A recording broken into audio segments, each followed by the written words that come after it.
ماں کی دعائیں تمہیں نبیوں کے ساتھ کھڑا کر دیں گی، باپ کی دعا تمہیں بڑے بڑے کتب ابدالوں کے ساتھ کھڑا کر دے گی۔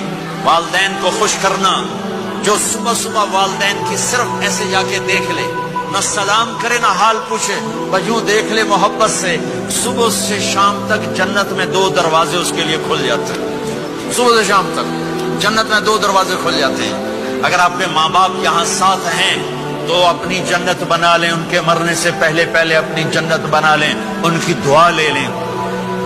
ہمارا ایک نوجوان ذمہ دار تھا، نہ نماز نہ روزہ نہ حج، کچھ بھی نہیں، اور غافل زندگی۔ اب تو ماشاءاللہ بہت بدل گیا ہے۔ کہتا مولانا میری کبھی کوئی دعا رد نہیں ہوئی، حالانکہ سارے عیب تھے، سارے گناہ تھے، دعائیں ساری قبول تھی۔ میں نے کہا وہ کیسے؟ کہ میں رات کو جا کے اماں کو بھی دباتا، اور اب بہت بڑا ذمہ دار اپنی ماں کو بھی دباتا، اپنے باپ کو بھی، پھر دونوں کے پاؤں یوں اپنے باہوں میں لے کر ان کو چومتا اور ان کے سر رکھ کے دعا کرتا، میری ہر دعا قبول ہوتی تھی۔ تم نے ماں باپ کے قدموں تلے اپنی دعائیں تلاش کرو، خاص طور پر اپنی ماں کے قدموں تلے جنت تلاش کرو۔